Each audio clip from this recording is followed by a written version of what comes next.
That's terrible.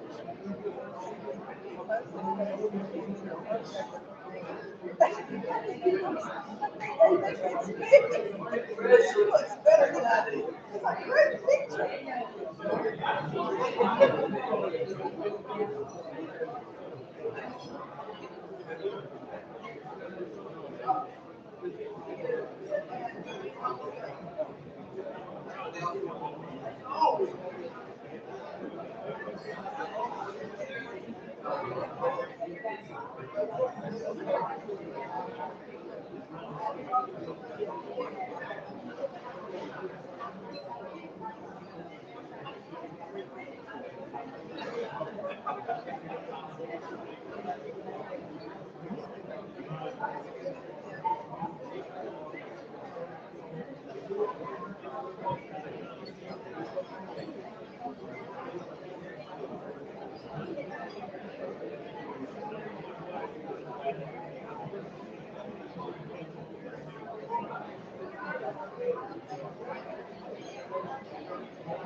Welcome to Rotary Club of Lorraine. Glad to have you with us. Appreciate you taking time to be here. We're one day into spring. And if you aren't sick from the change in the temperature, you probably have pollen issues. So, but we're looking forward to the warmer weather. Going to induct a couple new members today, so that's always a great thing. Really appreciate how much growth we've had this year. So thank you all for inviting guests. And then we have an excellent program. And our speaker's been sick, so that's really not a good build-up. But she's wonderful. Excellent program about an organization that just impacts patients and families around the country, and just the most profound. It cares for them during the most vulnerable times. I appreciate Sarah Morrison for being here. Shirley Penday, I'm going to ask you to give some invitation to the pledge of allegiance. Shirley. Dear Heavenly Father, let this first day of spring remind us of the many beautiful things we can have. Help us to spring into action for opportunities to serve nurturing, such as reading to children. Let us be reminded of the new hope, especially when those that peace and God. We need to change ourselves for the better for all living world. Please guide us and direct us. Thank you for the food. Please nourish our bodies and our minds with thy help. Amen. Thank you, Shirley. If you would, go ahead and pledge allegiance. Allegiance to the flag of the United States of America and to the republic for which it stands, one nation, under God, indivisible, with liberty and justice for all. Thank you. You may be seated. We're fortunate to have some guests with us today, so I'm going to ask Kelsey to come up here and introduce those guests. Good afternoon. It's my pleasure to introduce our guests. Please stand with me and call the name statement until all names have been introduced. Our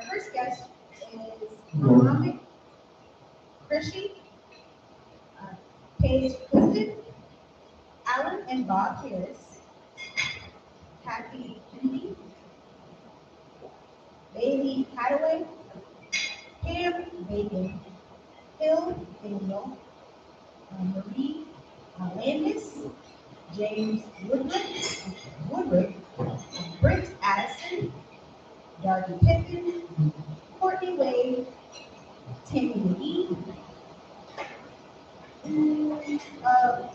guest for the last time, Tom Gunman and Bill Mallett. Let's welcome our guests.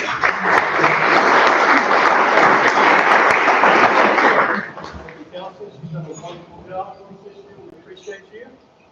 So let's get on to some Rotary business. So we didn't do the birthdays last week, so I'll just let you all know that Steve Boker and Molly Hamilton did birthdays last week. We have some anniversaries to recognize. Dante Lane has been with the club for 2 years. George Bailey for 3 years. Drew Gay for 9 years. Sonny Bogus for 19 years. Patty Youngblood, 20 years. And Ted Beeson's been with the club for 25 years. As you all know Ted, that's at least 25 good programs. He always brings a great program every year. So appreciate that. And then wedding anniversaries, Judy and Richard Freeman have been married for 15 years. And Rob and Jennifer Ewing have been married for 7 years. Congratulations to them. So, little club business. Last week, Connie shared her slate of officers. We'll give you all a week to consider it. The main addition to that, which we're really happy about, is your own wife as the president nominee at Scott Lanza. But we do need to vote on that. So, unless anybody wants to run a campaign this year, we'll at least be interested. So, unless I hear a motion to approve the slate of officers. Motion for a second. All in favor say aye. Aye. Any opposed? Motion carries. Thank you. As I mentioned, we have a couple of new club members. So I'm going to ask Zachary Taylor, Tom Gutman to come up. And let's go ahead and ask Dr. Lynn Ward and Dr. Bill Allen to come up as well.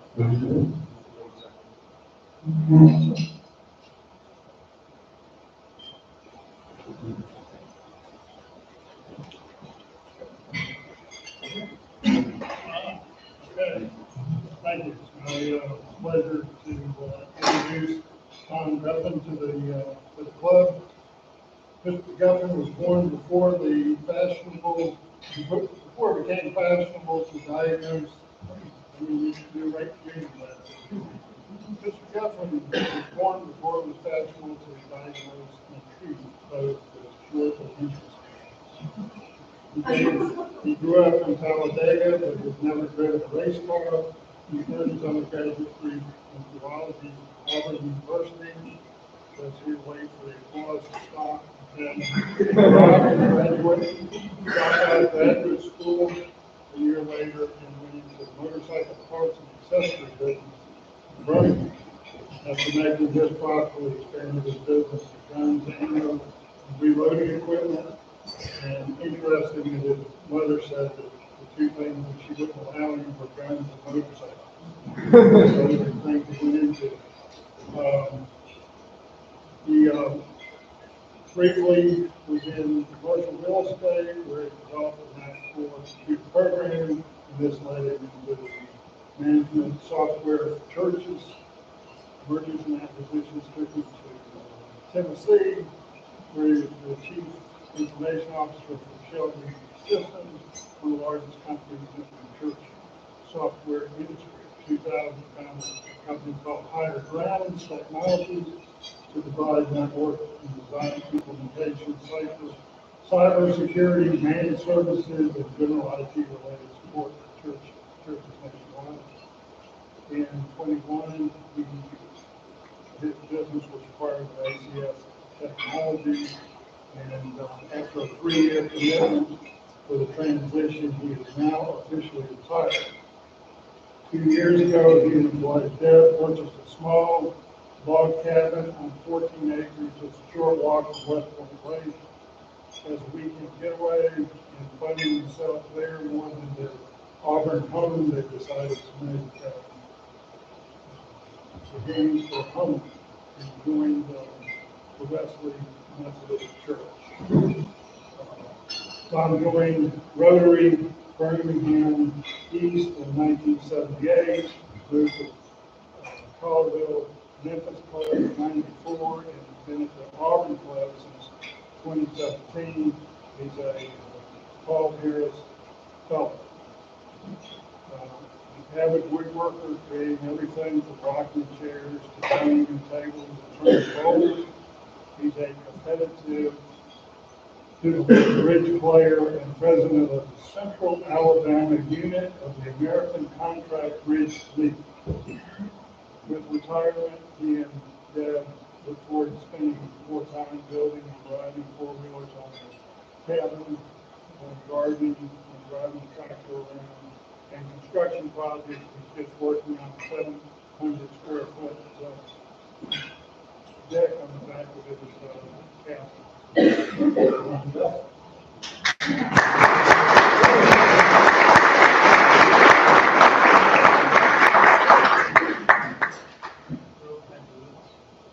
You all would stand over the side.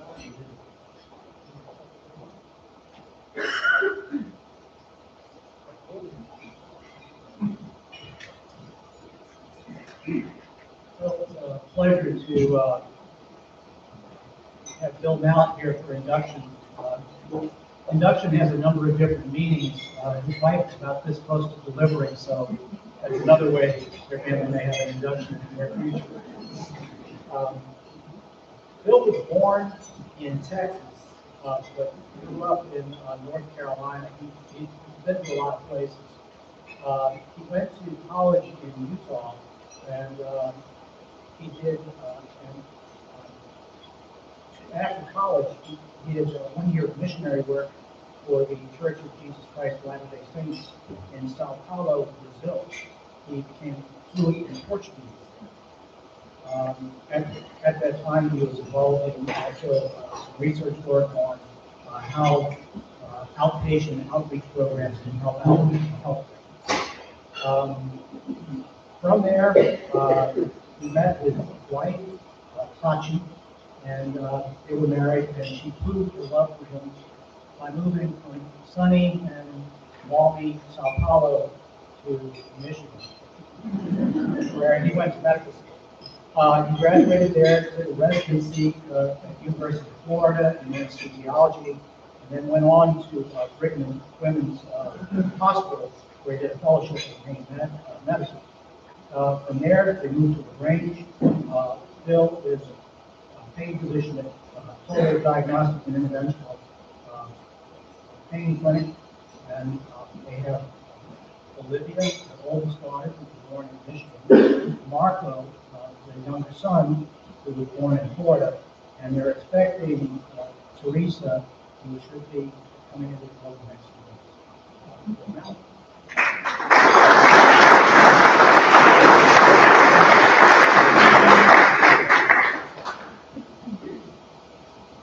We're delighted to welcome both of you into the Rotary Club of LaGrange.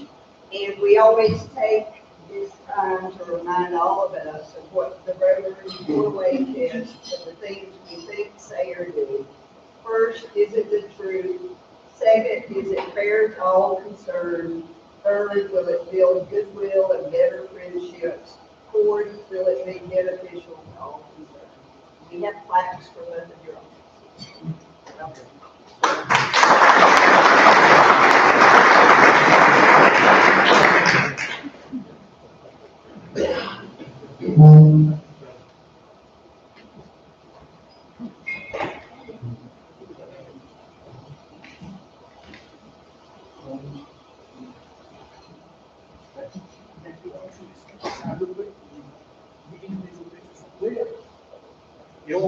Yeah, we're doing that.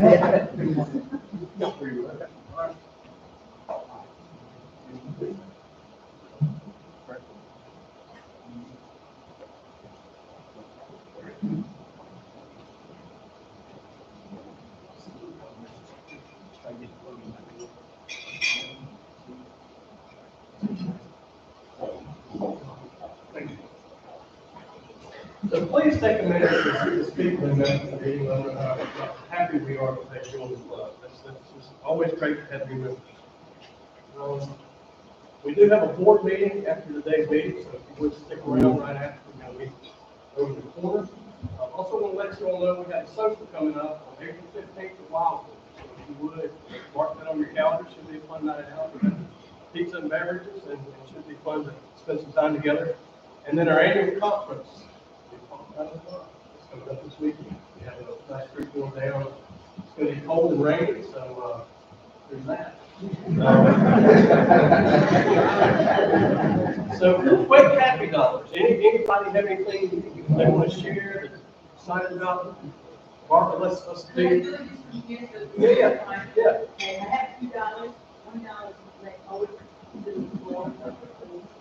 Another $1 I'd like to thank, if you're not good, Jeff our program for art this year. And thanks to all of you, we have, raised a special card paid out to them for $566. Thank you. That's great. I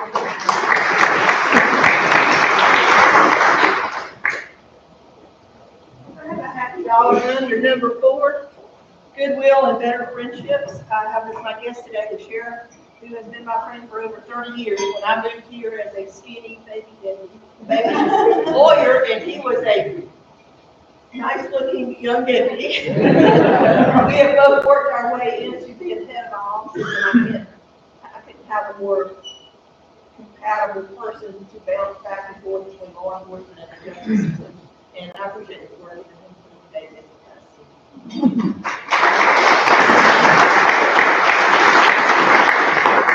You may remember last fall, John Mahaffey gave a talk about artificial intelligence at the LaGrange Academy, sort of kindergarten through high school level. He's going to give an update of that talk to friends at LaGrange Memorial Library tomorrow night at 6 p.m. It was a fascinating talk then, and you really can't hardly turn on the news without hearing something more about artificial intelligence. So, we welcome all of you at the Friends of the Library. And thank you, John.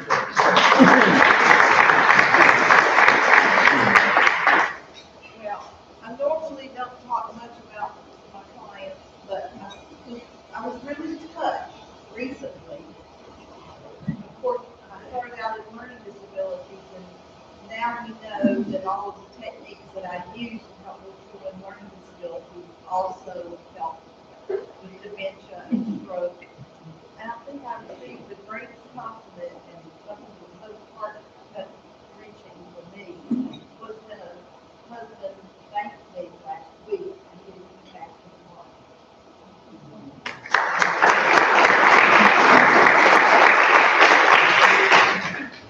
Tyson had biddings, I have a dollar. Like most of you probably got a survey, the VEI survey from Rotary International. After having joined Rotary in 1988, 34 years, 35, whatever. So I'm happy to have been part of Rotary that has valued diversity, equity, inclusion, the corporate fashion.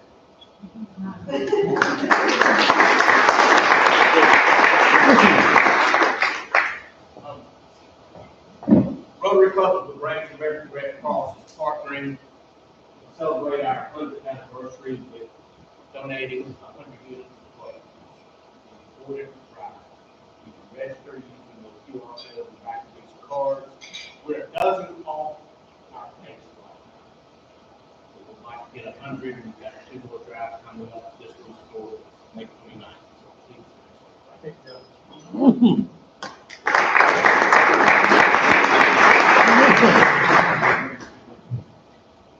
Lafayette Valley Company has their production of Sleeping Beauty this weekend, and we hope that you will be there for that. Over 150 kids from our company are there, 55 seniors during their last big performance, so we'd love to have you at the Tree Park Friday, Saturday night at 7, Saturday and Sunday at 2. You can get tickets to the door on it. Thanks.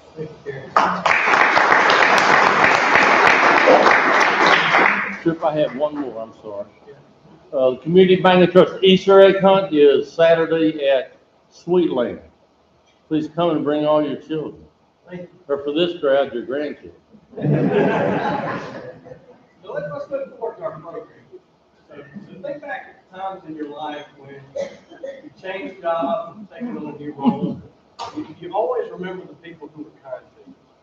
When I started the job at Upton Regional in 2016, one of the people who was really kind and generous with time and encourager to me was Sarah Morris. There are many positive things I can say about Sarah, and one of the best things I can say is she's a real person. She's authentic. She is Sarah before she is CEO of the church. That's not praise. She takes her job seriously, but she has a sense of humor and has a really healthy perspective about her role. So a little bit more about Sarah. She's a PT, an MBA, an MHA, and she currently serves as CEO of Shepherd Center. I admire people who start with an organization and work their way through and make it to the top role, and that's certainly been the case with Sarah. She joined Shepherd Center in 1984 as a sophomore in high school.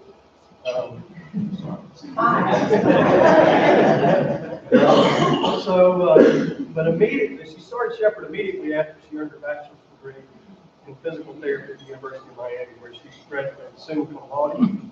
She then received her master's degrees in healthcare and business administration from Georgia State University. Throughout her tenure at Shepherd Center, she's held numerous leadership positions, including Vice President of Postal Services and Director of a variety of programs, showcasing her unwavering dedication to the center's mission of advocating for individuals with disabilities. Her contributions to the healthcare sector extend far beyond Shepherd Center, as evidenced by her publications, national and international presentations, and active involvement in research studies. Sarah's leadership qualities have earned her accolades such as the Clinical Excellence in Urology Award from the American Physical Therapy Association, and recognition as one of Atlanta Magazine's Women Making a Mark and 500 Most Powerful Leaders in Atlanta. Her ability to foster collaboration and her business acumen have been instrumental in driving Shepherd Center's success. Through her leadership, Sarah continues to uplift Shepherd Center as a beacon of hope and support for individuals with disabilities. Please join me in welcoming my friend Sarah Marsh.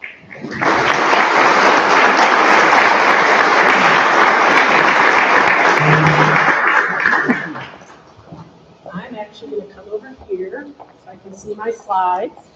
As Tripp said, I started in 1984 as a physical therapist on the spinal cord injury unit, and back then, that's all it really was a spinal cord injury unit. I do this to myself every time. How many of you weren't even born in '84 yet? It's all right, but I like this crowd. So far, I like this crowd. All right, so I thought my presentation today, let's see if this is right. Oh, it is. Okay, hold on.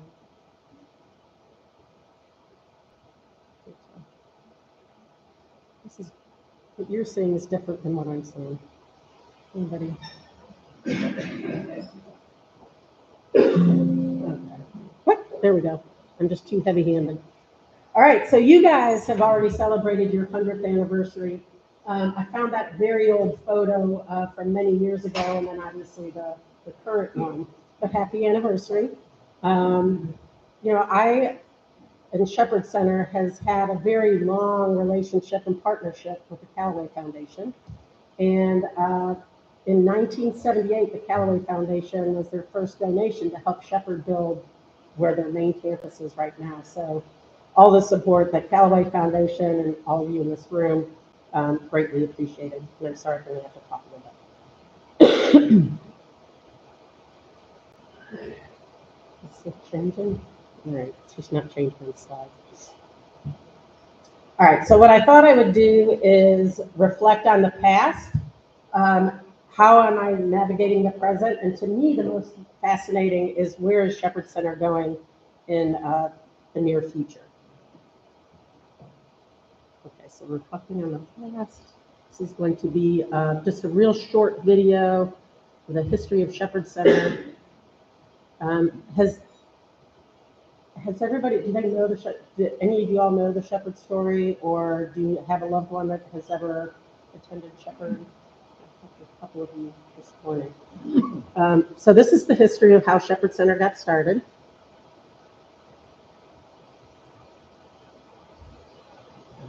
It was an early morning in Rio de Janeiro on the beach, about 7 o'clock. Two friends and I went out on the beach and laying out in the sun. I got hot. I said, does anyone else want to go catch a wave? And And no one else wanted to go in, and the third wave I caught was about 10 or 12 feet high. It collapsed into 3 feet of water. I can still vividly remember hitting the bottom and I'm sorry. I'm just noticing that the right slide isn't up.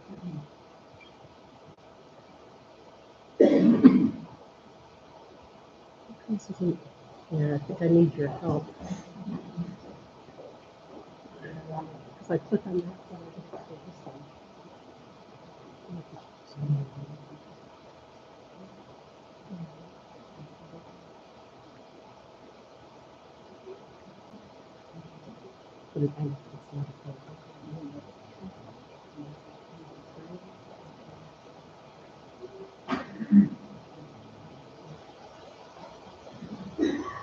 it was an early morning. Can you believe I worked in IT during some of that? That is a true story. Realization era on the beach about 10 o'clock. And 2 friends and I went out on the beach and laying out in the sun. I got hot, and so anyone else wanted to go catch a wave. And no one else wanted to go in. And the third wave I caught was about 10 or 12 feet high. It collapsed into 3 feet of water.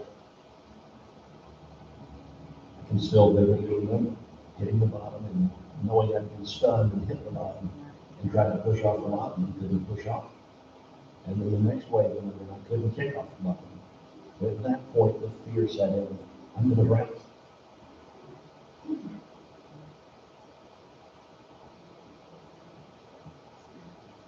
It was an early morning in Rio de Janeiro. All right, I'm just going to tell you the story. And 2 friends and I went So- out on the beach and laying out in the sun. I got hot. Yeah, so if you could just come down to that slide. So in 1973, in October, James Shepard was in Rio de Janeiro, and he was body surfing. And the very last body surfing kind of trip of the day, he asked his friends, "Hey guys, you want to go for one more swim?"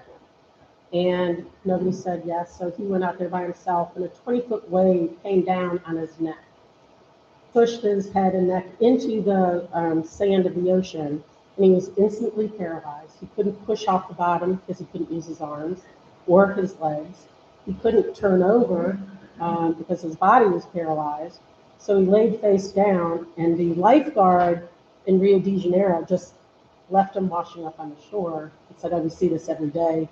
He did nothing. A friend of his then came and did CPR to James, and he did survive. He was 5 weeks in a Brazilian hospital. As you can imagine, it was very touch and go. Almost died several times, cardiac arrest, respiratory arrest, etc.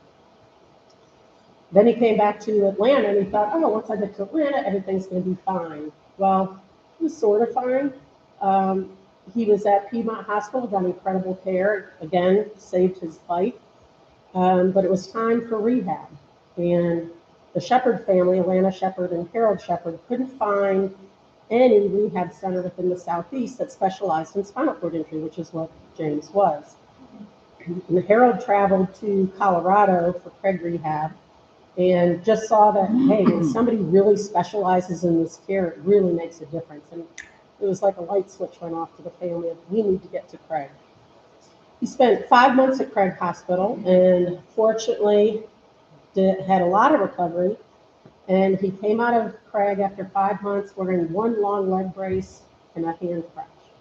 And when they got back to Atlanta, everybody was saying, somebody ought to start something in the Southeast. This is a need. Somebody ought to start something. And of course, that was the Shepard family, which was great. And Dr. David Apple was our first medical director. He was also, that you don't see on here, he was a founder. Let's see if I can get somewhere. All right, well, I guess I'll just do presentation. Yeah, I just don't think it's reacting. So anyways, the four of them started Shepard Center in 1975, less than 2 years after his injury, which to me is amazing. They were in construction and road work, not hospitals. So they got a lot of community support.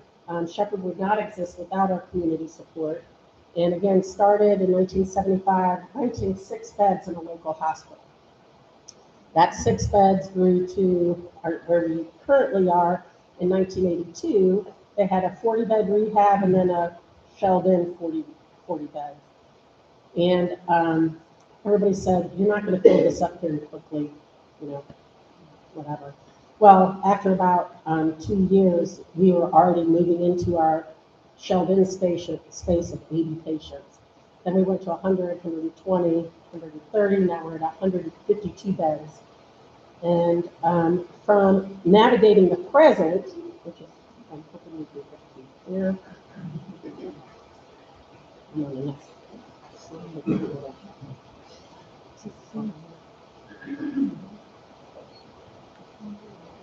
And I don't think you're going to see the slide. But what it is it's a picture of the states, and about 90% or more of our patients come from the Southeast.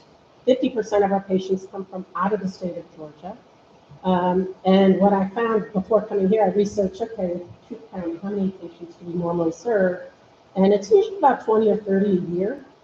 So thank you for all your support there. Obviously, we hate for anybody to come to Shepherd, but we're glad we're there for them. So, do you have magic? I think we do. All right, we're not going to play anything with it.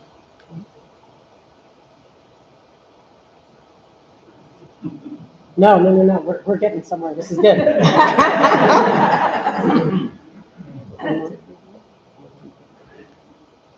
So this is the slide.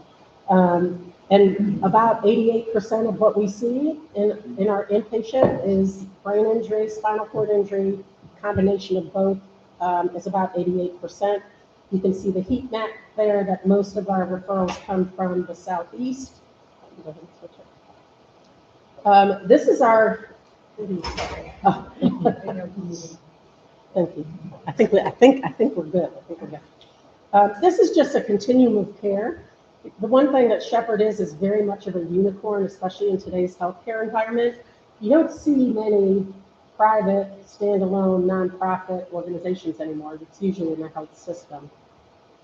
But as you can see with this continuum of care, we have a 10-bed ICU.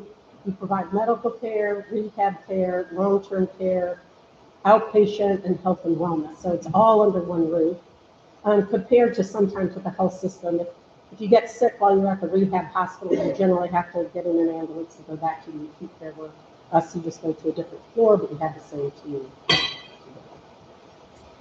How are our outcomes? Our outcomes compared to the national averages, I'm very happy to say, is very well above the national benchmark. Our discharge to community, so our patients, the percent of patients of our patients that go home is 94%. If you look at the national average, it's only about 72%. So if they're not going home, they're most likely going to a nursing home. And if you can imagine, from a traumatic spinal cord and traumatic brain injury perspective, the most common age for this to happen is between the ages of 19 and 30. Almost 50% of the patients are between that age when they acquire their traumatic injury. So where are they going? Nursing home, which to us is unacceptable. So 94% of our patients go home. From what they can do for themselves, like mobility, whether it's walking or a wheelchair or a transfer or what have you, we exceed the national averages in mobility and also in self-care. So all that's really telling you is they can do more for themselves when they get home, even though they're some of the highest complicated patients. Some of our medical outcomes, and I heard there's some physicians in the room here, but if you look at our vent weaning rate, because we do, a lot of rehab centers don't take patients on ventilators, we do. And we've had quite a few a year, and this is our vent weaning statistics. And if you look at the C1, 2, and C3, these are levels that generally you may or may not wean from a ventilator, but you can see our vent weaning is very, very high. And that's because we have physicians who are very, very well versed in obviously ventilator, getting off the ventilator, as well as doing diaphragm pacing to get people off of the ventilator. I think one of our biggest wow factors is our 30-day rehospitalization rate. So this is, you measure it from the time that they're discharged to 30 days later, and did they have to go back into the hospital? If you look at this, Shepherd is at 6.1% rehospitalization rate. The national for any acute care hospital is 13.9%. And I didn't put this graph in there, but if you really look at the individuals that had brain injury and spinal cord injury, that rate is like 28%, 24 to 28%. So we're very proud of our 6.1. So that's kind of where we are from a present perspective with our clinical outcomes and programming. But I have to talk about the healthcare environment. How many of you in here are in healthcare? I know that too. So quite a few. You can go ahead. I'm not going to surprise you. These are the things that, these little circles under my eye, because of these. Workforce challenges, since COVID, you always are hearing that. The rising costs, and I'm going to show you a slide that, puts the hairs on my neck every time I see it. Costs are going up, reimbursement is not going up, all the regulatory changes, consumer experience, and obviously cyber attacks. And there's been a lot of information on cyber attacks.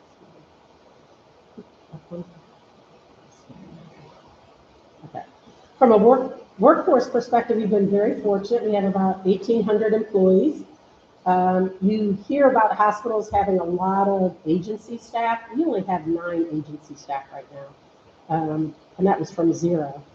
So we are still having some difficulty getting some people in, but we have never had to hold our census or provide unsafe patient to staff ratio. Our annualized turnover is 13.1%. Pre-COVID, it was more like 8%.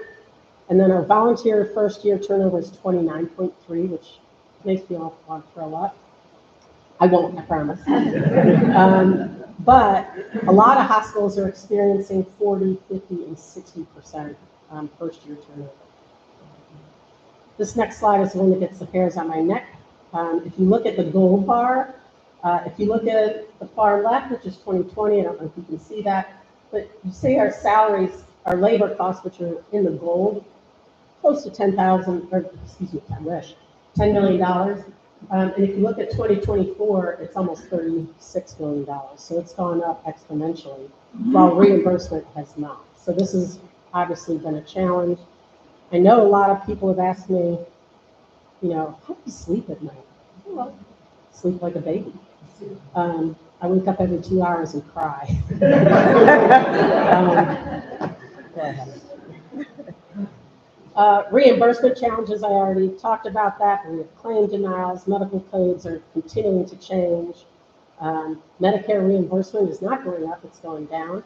Just as an example, Shepherd Center from Medicare and Medicaid, we only get about 65% of our costs for providing care. Payer underpayments, these are things that all hospitals are dealing with, just not Shepherd. Regulatory agencies, I actually took the slide from a GHA, Georgia Hospital Association presentation. Look at all the oversight that hospitals have. These are over 70 organizations and agencies that have an effect on how we provide care at Shepherd, and we have to keep up with all this kind of stuff. Consumer experience, what is our patient satisfaction? If you look at our inpatient satisfaction, likelihood of recommending our organization to others was 98.3%. The overall care was 97.7%, which puts us in the 99th percentile. If you're trying to keep somebody happy for 4 days, that's one thing, but our lengths of stay at Shepherd Center are 50 days. That gets a little bit more difficult. So again, we're very proud of these numbers. And outpatient is usually pretty high. Likelihood of recommending is 98%, and overall care is 97%. Cyber attacks, you can read the top 3. Has anybody heard of the Change Healthcare, subsidiary of UHC? They're back online, at least I understand today, so that's great. And you wonder, how did this cyber attack affect Shepherd? Well, it did, because most of our bills and claims go through that company, and we were withholding about $12 million of revenue because we couldn't bill the insurance. So for some of the hospitals, especially in some of the smaller rural, this became a huge issue. They didn't have any cash flow. But fortunately, it looks like things are getting back on track. All right, so let's get off this present stuff. because it's whatever. Going to imagining the future. And this was something that we had a strategic plan back in 2016 to come up with this vision 2025, which will be 2020 to 2025. 2025 is when Shepherd Center turns 50 years old. Half the LaGrange Rotary, but we'll get there. And we have a campaign, we're calling the campaign Pursuing Possible. Kind of the motto of this campaign is a quote that came from James Shepherd, that Shepherd Center is the bridge between I can't and I can. There is a lot of I can't when somebody first gets to Shepherd Center. If you look at the acute care hospitals saved that patient's life, no doubt. But what Shepherd's able to do is take that and really give them back their life with a quality of life. And our main point is to make sure that patients get the care however they need it and when they need it. And we're having some issues with that right now. So if you look at this map, the top right is our Share Military program, which serves servicemen and women post 9/11 that have PTSD and ABI. That's not changing. We are renovating it, but it's not changing. I'm going to talk about our new Marcus Center for Advanced Rehabilitation, and then we have our main campus, which is the Marcus Woodruff building, and then UC Piedmont Hospital. And then further down, further south, is our new Art and Blank family residences. Shepherd Center offers, remember 50% of our patients come from out of the state. So Shepherd Center offers 30 days of free housing for family members that live more than 60 miles away, but it's only for 30 days. And if you remember, I said our length of stay is 50. So that leaves it so emotionally burdening and financially burdening on our families. So this resident center will cure that. So we'll go on to the Marcus Center for Advanced Rehab first. Okay. The Marcus Center for Advanced Rehabilitation, this is one of the things I'm most excited about. 3 initiatives going to be in this program. One is discovery. We still do about 80 research projects a year. We still want to be in that cure research, whether it's brain injury, spinal cord injury, or MS. And then the next initiative is really looking at recovery. How can we get these patients recovering faster and almost doing predictive analytics? So if your rehab is going to be different than my rehab, you might appear to have the exact same injury. So how can we use our data for predictive analytics? So our length of stay maybe isn't 50 days. Maybe we can complete the same thing in 20 or 30 days. And then the last thing is redefining independence. Independence in 1984, Courtney, is very different than independence today, but really being on the forefront of technologies. Like we had a therapist that spent 10 years on an exoskeleton device that if you're paralyzed from the neck down, you can put this device on the outside of your legs, and you can stand up, you can walk, you can go up and down stairs, up and down curves, outdoor terrain, etc. So we want to continue that kind of recovery. This is just a rendition. I don't have a pointer, but if you look at this, this is the Marcus Center for Advanced Rehab, and then Shepherd Center's main campus is over here. So we're going to have this little bridge that connects the 2 buildings. Across the bridge, which you can't really see there, is going to be the quote that Shepherd Center is a bridge between I can't and I can. Something interesting is you see these little ribs across on the bridge. They're equivalent of vertical. 33, right? 33 vertebrae in the spine? Yes. I'm good.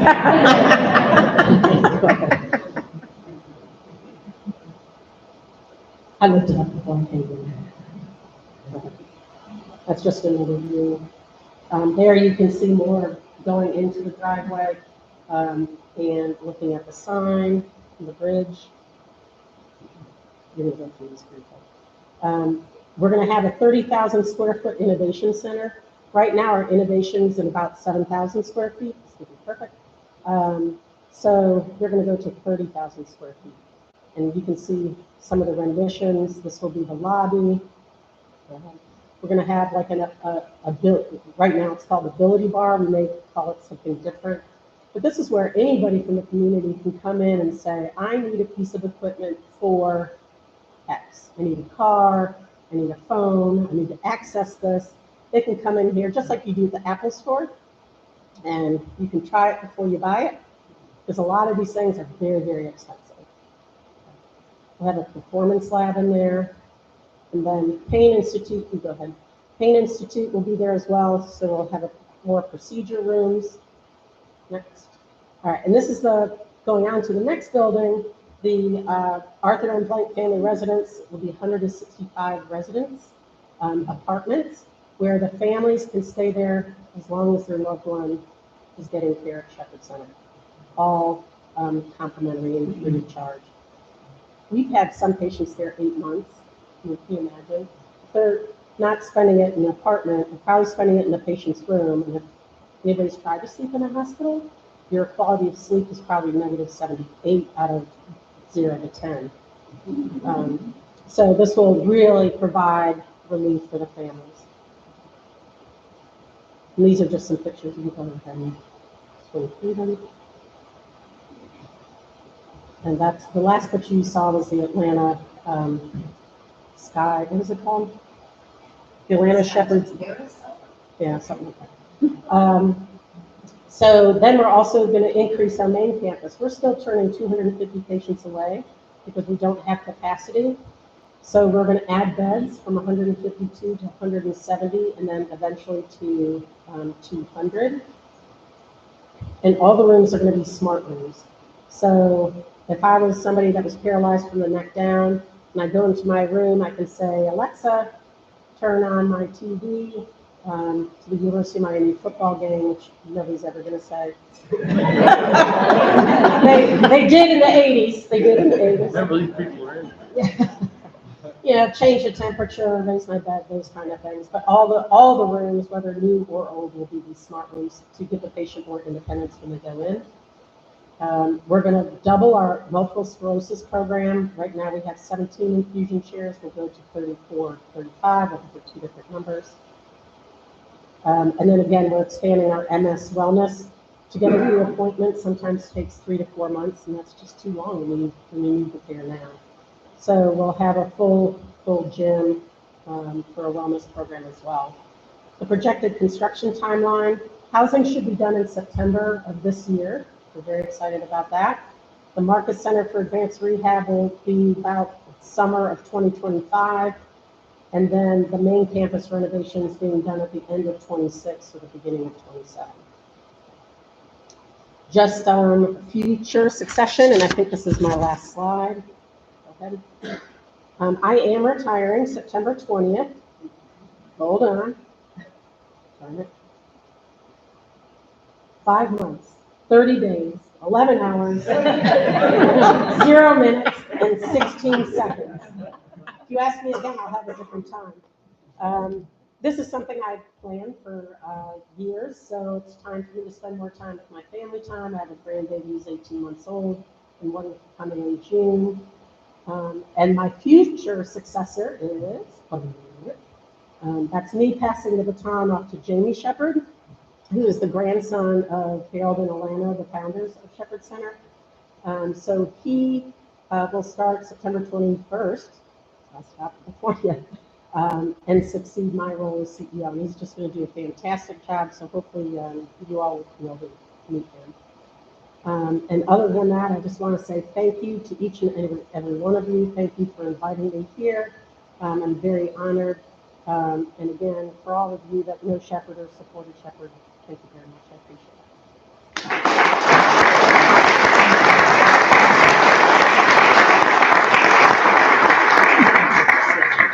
So first of all, I apologize for the technology. We've partnered with the club to upgrade the technology, but that didn't help us today.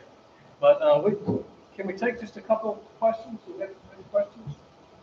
Have you seen AI interfacing with physical therapy?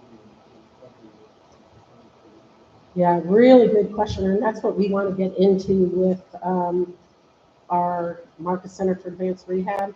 Because we have 25 years of electronic medical data, thousands and thousands of patients with brain injury, spinal cord injury, and MS. We're hoping to use that information.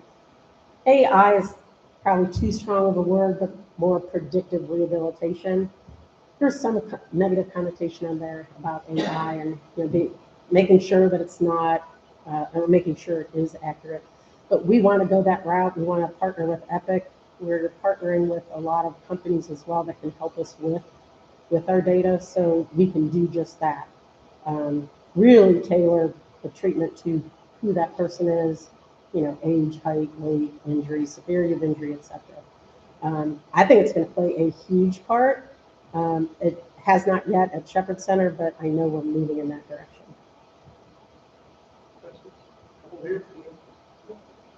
Thought about, over the past couple of years, the resurgence of all the research on MS. Seems like every time I turn the TV on, there's a drug commercial dealing with relapsing MS and this MS. I don't recall seeing it until the past couple of years. Yeah, there's some, like 3 or 4 drugs that are in MS that are really in competition with each other. I think that's why you see more branding. And these medications are the really high cost medications. So it's like Ocrevus and Tysabri. So I think it's more competition, and there's other, instead of infusions where you might be sitting in a chair for 6 to 8 hours with an infusion for multiple sclerosis, there's new drugs coming out that you only sit in the chair for 4 hours, and then there's some that you just need to take a pill. So I think it's a lot of competition with the drug companies, and why you're seeing that. Yeah, when you show that bar graph with the cost of care escalating and the reimbursement rate, you didn't put it in. Well, it's certainly not going up. Let's put it that way. I mean, Medicare has gone down. Medicaid has gone up just a little bit. And the commercial payers, generally what you get is a 3% increase. Well, obviously, what happened to our labor costs was more than a 3% increase. So that's been our biggest struggle. We're still in the black. So why is there political action to close that gap? There's a lot of political, there's a lot of legislation, and are we going to get up to where it's Medicaid and Medicare pay you for cost? Probably not. I think some of the insurers are getting more pressured because they have, double-digit profit margins and making billions of dollars, where hospitals, post-COVID were losing money, good scenarios breaking even, in exceptional circumstances at least going a little bit in the black. Somehow something's got to change, or no hospital's going to be in business. Anything else? Thank you, Sarah. Thank you.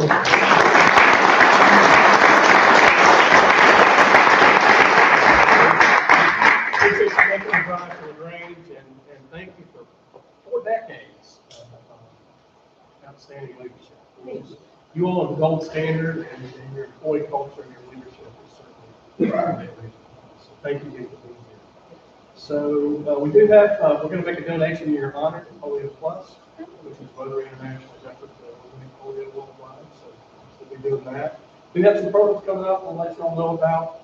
On March 27th, the Star Students and Teachers Program. April 3rd, Dana Little from Storybook Farms will be coming over from Opelika. April 10th, we're hoping to have the GRSP recap.